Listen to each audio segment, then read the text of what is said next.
welcome back to my channel. I'm very excited because today I am going to be sharing some really tasty recipes with you. As you know, I love sharing recipes. I love sharing about food. I do so here in a number of my videos, but I also do so on Instagram, which if you would like to come over there and follow me, I have 2 Instagrams as of right now. I may eventually consolidate things and have 1, but for now I do have 2, and I will definitely be leaving that linked down in the description bar below. Very long story short is that I had considered starting a second YouTube channel all about food, and it's just not realistic for me to do so.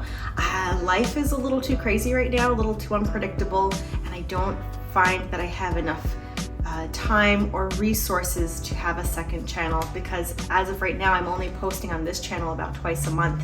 I would like to improve that. I would like to be posting at least once a week, and I'm working towards that. So if you want to hear from me or connect with me more regularly, come over to Instagram. But today we are going to be specifically looking at 3 super easy, super delicious baked lasagna type recipes. 90% of the time I'm home alone or with one other person, maybe 2. So if I would like to have lasagna, of course I could go out and get it. There's 1,000,001 Italian restaurants in NYC, but I really do enjoy cooking. I like being home, and I don't want to have to go out every time I have a craving of something that I want. Sometimes I just want to be home, and sometimes I want to make it myself because I love to cook. It's very therapeutic, and I'm a foodie of sorts in that. So I had to learn how to downscale food recipes. So rather than baking a large lasagna, which would be like a 13 by 9 inch pan, how could I do it if I wanted a single serving or enough for 2 people, a couple? So I've been working on how to create different meals that we typically see on a large scale in small scale form for myself and now for you. So this will work if you are like me, single, or you live alone, or you're in a dorm perhaps. These will also work if you're a couple. In an effort to keep things extra smooth and easy, I'm not making my pasta from scratch. I'm just using various store-bought brands. Same thing goes for red sauce. I have a small amount of my homemade marinara sauce in a jar, but then I also have 2 other small options here. So for my first dish, I'm creating baked ziti, and I wanted to have it with a meat sauce. And since I'm always looking for ways to create dishes on a small scale where I don't have to get, I don't know, pounds of meat in order to use a few ounces. So for this dish, I simply bought pre-packed hamburger patties. It's one of the easiest ways to get small portions of red meat, chopped red meat, because they're already individually portioned. So you can simply freeze them individually and then thaw one at a time as you need it. As you can see, I just cooked down the meat. It took no time at all. And then I added in my homemade marinara sauce.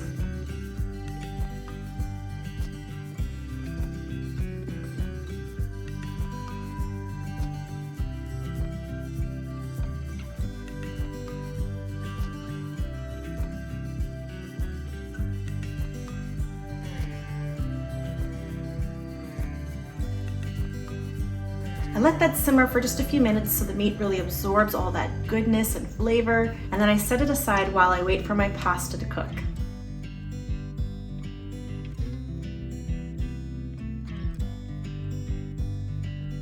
We always called it baked ziti in my household growing up, but it's actually rigatoni that I used for this particular dish. As long as the noodles are shaped in that basic cylinder, I just call it ziti, even though I know they're not. I boiled the pasta according to the package directions, and then I simply layered in the meat, the pasta, and the cheese.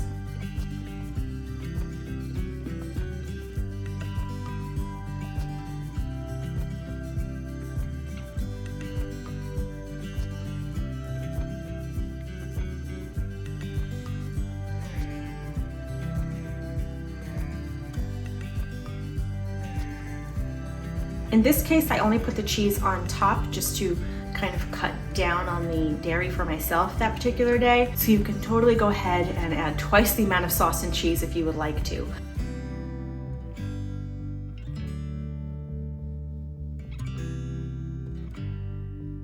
Lastly, you'll see that I top each of these dishes with just a little bit of cracked pepper and granulated garlic. It just takes it to a whole nother yumminess.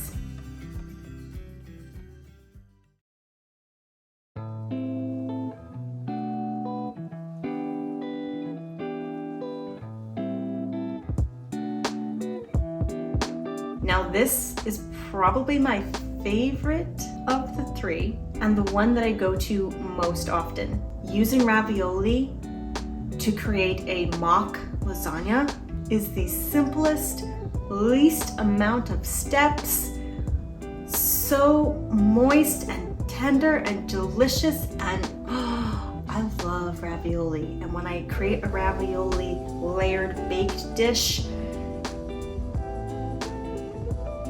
it does leave me speechless. You just have to try this one. If you don't try the others, definitely try this one. And if you've made this on your own before, please let everyone else know how fantastic it is.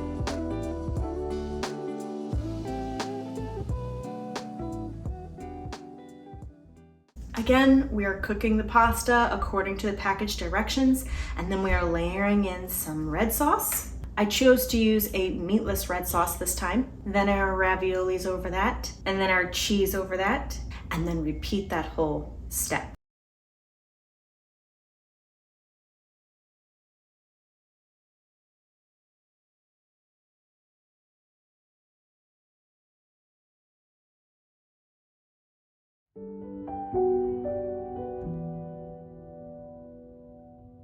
Now, the awesome thing about using raviolis, if you haven't already figured it out, is because they're already filled with the ricotta cheese filling. So I think I had used a 4-cheese ravioli, but if you wanted, you could use a meat-filled ravioli or a spinach and cheese, or even, I don't know, something butternut squash. Mushroom ravioli would be really tasty. But I just wanted to get a lasagna-type baked dish, which would have a ricotta cheese filling. So you get your pasta and your ricotta cheese all in one nice package. We have a little sprinkle of pepper and garlic, and then off to the oven it goes.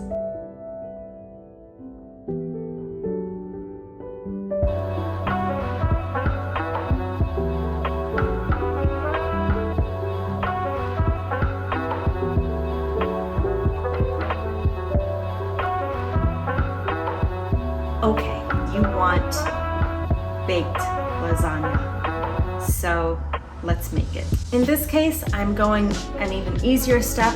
We don't even have to bake the pasta first.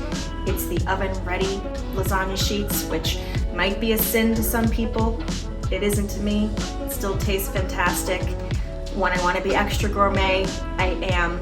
But the point of these particular ones are to be pretty quick, and so I don't mind a few shortcuts sometimes, but we are definitely not taking shortcuts on the ricotta filling this time. So we have our ricotta cheese, Parmesan cheese, some Italian seasoning, a pinch of pepper, garlic. We're going to stir until it's thoroughly combined, and then we'll get ready to layer.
in a 350 degree Fahrenheit oven for 25 minutes with a piece of foil over the top.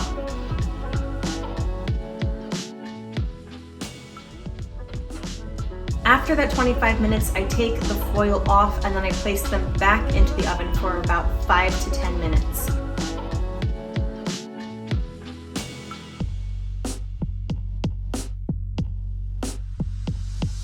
Once they're done, the cheese will be completely melted, a little bit browned, and the sauce on the edges will be all bubbly, and your mouth will be drooling at the sight of it.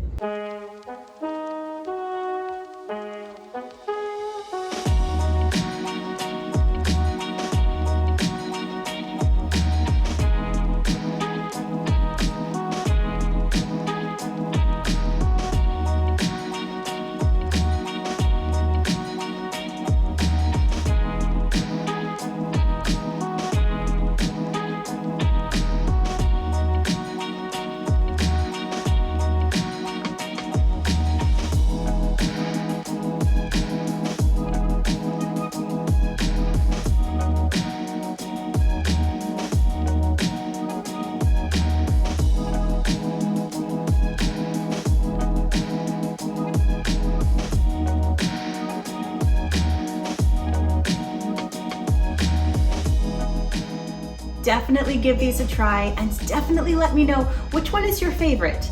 I'm curious, are you a sauce and cheese person like me, or do you prefer that dense and rich pasta? Thank you so much for spending time with me. Thank you so much for being here. I look forward to sharing a lot more videos on this topic. I look forward to your recommendations, your suggestions. Definitely let me know what you have in mind, and I hope to see you again soon.